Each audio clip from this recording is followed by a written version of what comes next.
All right, so we're kicking off Pride Month with a song that I wrote in '93 with my writing partner Vadim. This song is called "Mr. Muscle." It's the first track on the Smack CD. One day this is going to be on a big vinyl. So thrilled. Such a nice cover. Anyway, I thought I would just muscle through this song and just show you all the bits and pieces of it and maybe try to explain some of it. So the opening of the track, it's got a kind of like athletic beef to it, right? That's the whole point of the song, Mr. Muscle. What's the opening line? It's a sample from television from '93. Ready, go.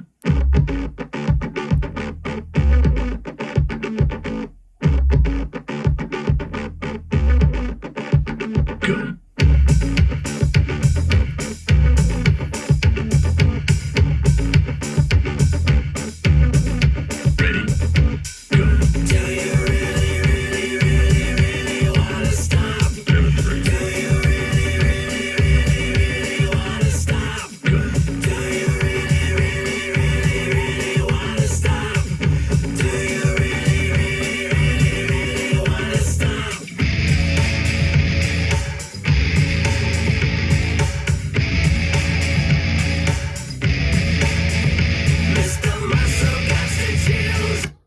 Okay, ready, go.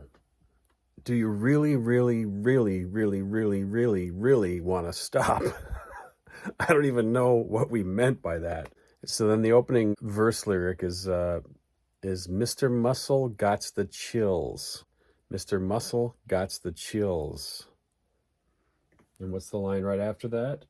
Mr. Muscle gots the chills. If a backseat driver take his fantasy. So it is a Nine Inch Nails inspired, maybe Ministry inspired, part Mal Havoc too, because I did work with Mal Havoc on a few things before I started this record. That's Jimmy Lamort, aka James Cavalluzzo. Jimmy Lamort was actually quite the innovator because I think he goes back. His first demo in 86 or 7 had totally metaled out, fuzzy, heavy gained out guitars over top of kind of hip hop beats. And he had that going back in 87, around the same time that perhaps Ministry was. So like a lot of his writing is based around the horror movie trope. So when I wrote this song, I was thinking a little bit about the stuff I'd done with him. This sounds nothing like his stuff. This is more like a roller coaster ride through different styles in a way. And it's done so on purpose because there's a bit of a story. It's about a particular guy that I met who was the boyfriend of a family friend of ours. And so they came to our house, and I fed the guy and tried to make him feel at home. And he wouldn't look me in the eye, and he just acted like a tough guy the whole time. Like he would keep his sunglasses on indoors, right? Now, I mean, it's a young dude, so he's too cool for school. And after spending hours with this guy, he just would not open up. So I concluded that A, he's probably homophobic. And he's probably a closeted gay man. And if only he would just come bursting out of that closet and, do what was really in his heart, which is to just be who he is. So he wouldn't be even friendly. And that's because I, as another male, posed a threat to his relationship. Now, this is my imagination as a 26-year-old guy, basically, 25, 26. This was my imagination. I was raised with human rights, peace, as being our sort of moral and ethical base as a family. We weren't very religious. Again, these are metaphors and tropes, and I'm just I'm just writing as a young fool, basically. I've created this fictional character out of a person who I actually met. I don't even remember his name, and he never ended up, staying with our family friend for too much longer. So that relationship ended. But this Mr. Muscle guy, he really had a chip on his shoulder. So I thought that chip must have been a form of homophobia. And why would someone be so homophobic? The idea of man on man love would make him cringe so much.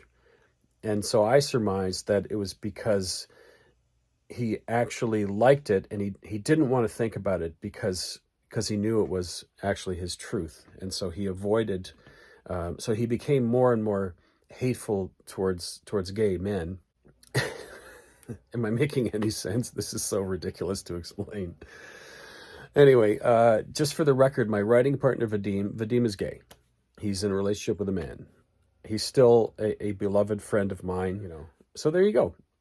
So anyway, so the premise of the song is a guy who's so bloody masculine that he cannot get out of the closet. So let's listen on. So back to that theme.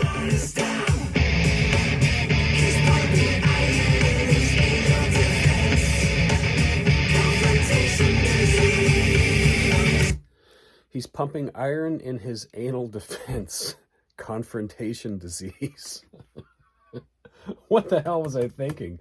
Confrontation disease.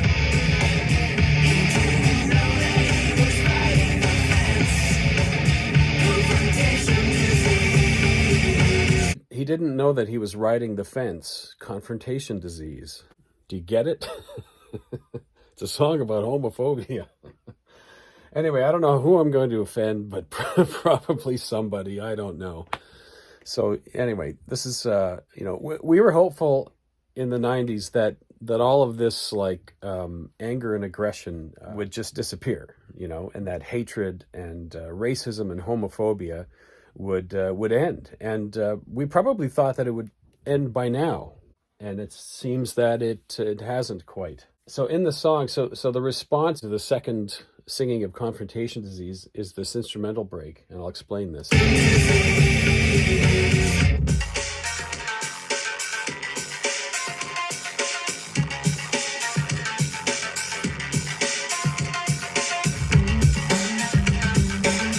how it toughens up?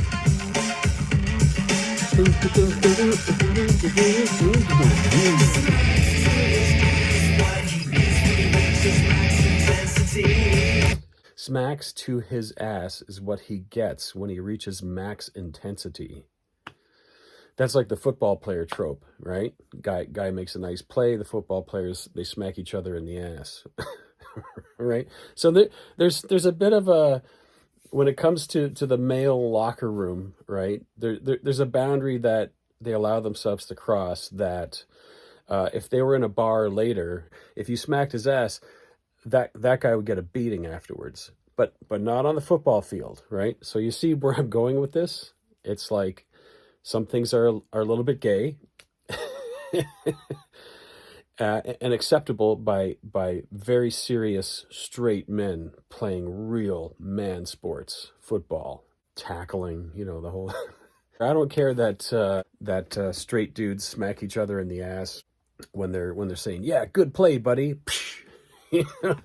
So I think that's funny how, you know, here it's okay, but over there, so you get the point of the song, right? Now the cool part here is this little breakdown. I had written this little synth part over top of the groove, and I was trying to patch it into a Brook Siren sound compressor, and for some reason on the patch bay, those patch points were dirty, and one side wouldn't complete the circuit, so it kind of semi-grounded out and created this distortion effect, and that's that sound that you hear. So I resampled this distorted thing. I printed it onto digital audio tape, DAT, with one side normal and one side distorted as fuck, and I resampled that and dropped it back in the tune, because there was no way that I could figure out how to get that distortion other than a slightly unhinged patch cable doing it by accident, because believe me, I tried to get that to do it again. It never did. So I'm glad that I sampled it right at that moment. So that's a good thing to remember. Like in the analog days, like you didn't often have, you know, a lot of choices for audio distortions at the console, right? So if it happened by accident, that was a gift. Great hair today, huh? I just woke up and I had to do this.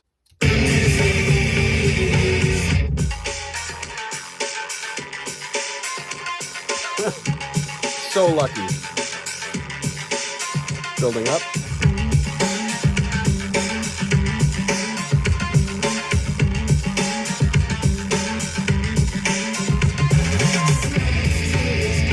What he gets when he reaches max intensity. He loves the sleazy burger of it. The bum jump front, motherfucker squat down. The bum jump front, motherfucker squat down. The bum jump front, motherfucker squat down. Okay, so that's the Rage influence. I came up with a ridiculous little rhyme I could repeat. And I won't even say what that is. You figure it out. It's so ridiculous. Anyway, that's enough for now. That's enough of this song. The rest of the song goes through many different morphs and changes. I'll get into it later. See ya.